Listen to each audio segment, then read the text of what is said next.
आज हमारे साथ हैं देवभूमि हॉस्पिटल के न्यूरो सर्जन डॉक्टर अश्वमेध जी। डॉक्टर साहब से हम आज बात करेंगे और न्यूरो से संबंधित बीमारियों की जानकारी करेंगे। डॉक्टर साहब, आज के दौर में आज जैसे स्थिति चल रही है, वर्तमान परिवेश है, तो न्यूरो में किस तरह की नई चेंजेस आए हैं? देखिए, अगर हम आज की बात करेंगे 21st सेंचुरी की, तो हम देखेंगे कि जीवन बहुत ही रैपिड हो गया, फास्ट हो गया है। हर किसी को हर चीज़ बहुत जल्दी चाहिए। अपेक्षाएं सबकी बढ़ गई हैं, सबकी उम्मीदें बढ़ गई हैं। बच्चा, माँ बाप अपने बच्चों से चाहते हैं कि वो क्लास में फर्स्ट आए। अब हर कोई बच्चा फर्स्ट नहीं आ सकता है। ऐसे ही वो चाहते हैं कि हमें बहुत संपत्ति मिले, हम तुरंत ही साल 2 साल में अमीर हो जाए। वो भी संभव नहीं है। इन सब चीज़ों से चलने से, लाइफस्टाइल से जो है, सर दर्द की एक ऐसी समस्या है जो आजकल बहुत ही ज़्यादा उभर के सामने आ रही है, जो पहले के दशक में नहीं देखी गई थी। सर दर्द पहले भी होते थे लोगों को, लेकिन सर दर्द की एक ऐसी समस्या है जो आजकल इतनी उभर के आ गई है कि लगभग हर दूसरा तीसरा आदमी सर दर्द से कभी ना कभी परेशान है। सर दर्द के बहुत कारण हैं। सर दर्द का कारण ब्रेन ट्यूमर भी हो सकता है, जो कि बहुत समय तक नहीं पता लगता है जब तक कोई ऐसी घटना नहीं घट जाती है या जिसके लिए सीटी स्कैन कराया जाए या एमआरआई कराया जाए। सर दर्द का और कारण है माइग्रेन है। जैसे माताओं बहनों में माइग्रेन की समस्या ज़्यादा मिलती है, जिसमें आधे सर में आपके दर्द रहेगा, आँखों के आगे अंधेरा रहेगा उस टाइम, या आपको कोई आवाज़ सुनाई दे सकती है, या आँखों की रोशनी के आगे ऐसे अंधेरा पर्दा आ सकता है। तो ये सारी माइग्रेन जैसी समस्या हैं। और सर दर्द की बहुत क्लासिफिकेशन है, जिसकी डिटेल में हम अभी नहीं जाएंगे।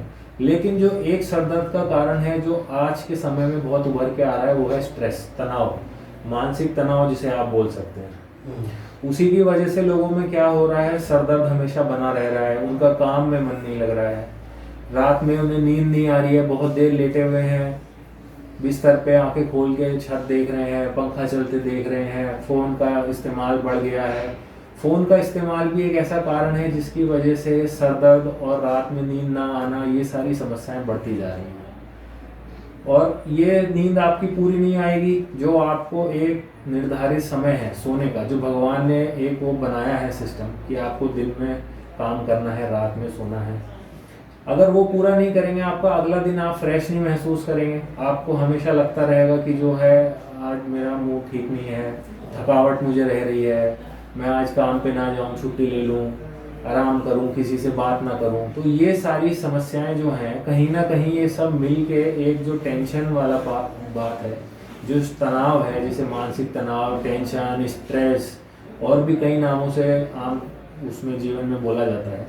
तो ये चीज़ एक है जो आजकल सर दर्द का बहुत बड़ा कारण बन के सामने आई है। बहुत सारे लोगों को समस्या है कि उनका काम में मन नहीं लग रहा है। वो चाहते हैं कि ऑफिस से जल्दी घर भाग के आ जाएं, घर पे वो किसी से बात ना करें, अकेले कमरे में बंद रहते हैं, फ़ोन में लगे रहते हैं, अपने घर में बीवी बच्चों से बात नहीं कर रहे हैं, जिसकी वजह से घर में टेंशन और बढ़ती जा रही है, सब परेशान हैं। तो ये एक आज के समय में ऐसी चीज़ है, स्ट्रेस जिसे हम कह रहे हैं, जो टेंशन हम कह रहे हैं, जिसकी वजह से सर दर्द की समस्या लेके हमारे पास दिन में अगर हम 50 मरीज देख रहे हैं, तो उसमें से 20-25 मरीज यही हैं जो मानसिक बीमारियों में हम बात कर रहे हैं। न्यूरो के कारण ही पूरी बॉडी का सिम्टम्स चलता है, शरीर चलता है, शरीर में एनर्जी रहती है, नसों में खून दौड़ता है। लेकिन आजकल ब्लॉकेज बहुत ज़्यादा होने लगी है। ये एक दूसरा पहलू है न्यूरो की बीमारियों का। एक तो ये सर दर्द का पहलू हो गया, दूसरा आपने जो पहलू उठाया है बहुत अच्छा है, ये जो आप नसों की जो उसमें चलन के बारे में बता रहे हैं, जो हेमरेज हो जाता है, स्ट्रोक हो जाता है। स्ट्रोक हो जाता है। स्ट्रोक आजकल बहुत ही जो है महत्वपूर्ण बीमारी है, जो आजकल हमें फेस करनी पड़ रही है, और जिसका लोगों को ज्ञान भी नहीं है। तो स्ट्रोक ऐसी समस्या है जो आजकल खाली बुढ़ापे में नहीं, 60 साल के ज़्यादा व्यक्तियों में 20 साल, हम 25 देख साल रहे हैं। हाँ, 35 साल 40 साल के व्यक्तियों में भी स्ट्रोक की समस्या मिल रही है। तो आज के समय की अगर मैं बात करूं, तो एक कोविड इन्फेक्शन भी एक कारण है जिसकी वजह से स्ट्रोक के केसेस बढ़ गए हैं। अच्छा, जी हाँ, कोविड की वजह से बहुत सारे मरीज जो हैं इमरजेंसी में आ रहे हैं, उन्हें पता ही नहीं है उन्हें कोविड है, बट वो स्ट्रोक करके आ रहे हैं, जांच करने में पता लग रहा है वो कोविड है, और कोविड की वजह से ही स्ट्रोक उनको हुआ है। क्योंकि कोविड इन्फेक्शन में खून में थक्के के जमने की दिक्कत बनती है। तो वो थक्का अगर जमेगा, दिमाग की नस में जमेगा, ब्लॉक कर देगा, स्ट्रोक हो जाएगा, हाथ पैर चलना बंद हो जाएगा, आवाज़ बंद हो जाएगा। कौन सी नस को उसने ब्लॉक किया है डिपेंडिंग आपके शरीर का फंक्शन खत्म हो जाएगा। जैसे आपने कहा कि दिमाग से ही सब चल रहा है, दिमाग ही ऐसा सॉफ्टवेयर है जो हमारे शरीर को चला रहा है। अगर हमें बात करनी है, हमें 4 आदमियों के बीच खड़े होकर कैसी बात करनी है, हमें अकेले में रह के कैसी बात करनी है, 2 व्यक्ति बीच में कैसे बात करेंगे, हमारा सोशल बिहेवियर कैसा होना चाहिए कि हमें कहीं भी टॉयलेट नहीं करना है, सिर्फ टॉयलेट में जाके ही करना है, हमारा को ये चीज़ उठानी है तो हम इंस्ट्रक्शन आएगा कि इस हाथ से हमें गिलास उठाना है। तो ये सब दिमाग में ही इस सब का कंट्रोल है। और खून की नसें हैं जो दिमाग के हिस्सों को सप्लाई करती हैं। जो भी नस ब्लॉक होगी उससे रिलेटेड सिम्टम शरीर में दिखेगा। जैसे जो अधिकतर स्ट्रोक होता है, जो ब्रेन हेमरेज होता है बीपी बढ़ने की वजह से, जिसमें दिमाग की नस फट जाती है या दिमाग की नस सूख जाती है। 2 तरह के स्ट्रोक हैं, एक इस्कीमिक स्ट्रोक है जिसमें नस सूख जाती है, जिसे आम भाषा में बोला जाता है, और एक ब्रेन हेमरेज है जिसमें नस फट जाती है। तो दोनों ही सूरतों में कौन से हिस्से की फटी है उसके हिसाब से आप देखेंगे लकवा जो बोला जाता है मरीज को कि हाथ नहीं चल रहा है। अचानक मरीज ठीक था, बाथरूम गए, गिर गए, उसके बाद से बोल नहीं रहे हैं, हाथ नहीं चल रहा है, पैर नहीं चल रहा है, या सुबह उठे जबान लड़खड़ा रही है।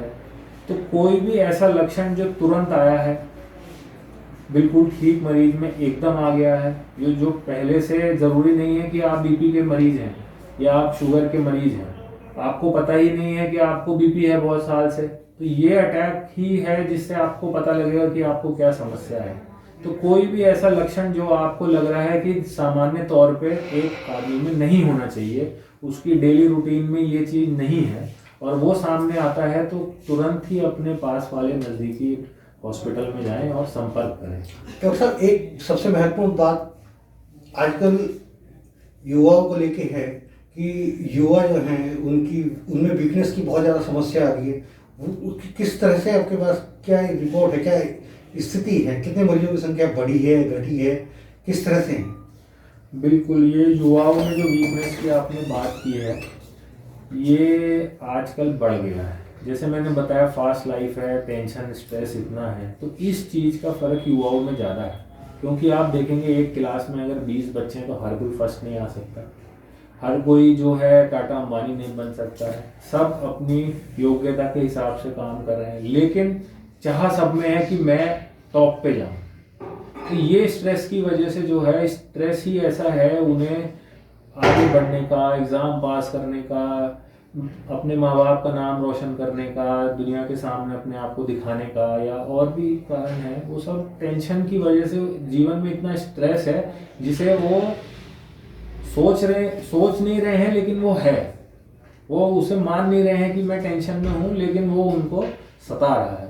उसी वजह से ये देखा गया है कि हमारे पे कितने पेशेंट, यंग पेशेंट 20 साल के, 25 साल के, 30 साल के लोग आ रहे हैं जो कह रहे हैं कि जी मुझे बहुत वीकनेस है, सुबह उठता हूँ मेरा काम करने को मन ही नहीं करता है, जी नहीं करता है, मन करता है कि मैं पड़ा रहूँ पूरे दिन, कुछ काम ना करूँ। तो ये सारा कहीं ना कहीं टेंशन से रिलेटेड है। तो इसके लिए जो हम कर सकते हैं वो यही कर सकते हैं कि पहले तो हम अपना जो है समझें, कि हम अपनी योग्यता को समझें। सेक्स रिलेटेड प्रॉब्लम भी उसका कारण है। आप कह सकते हैं कि एक हिस्सा उसका सेक्स से भी रिलेटेड है।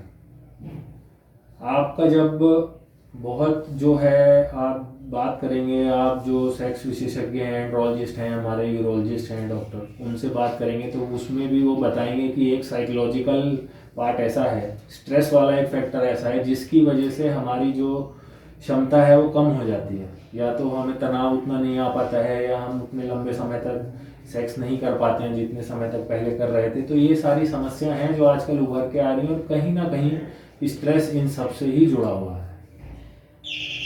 ठीक, डॉक्टर साहब धन्यवाद आपका, आपने हमें महत्वपूर्ण जानकारी दी, धन्यवाद।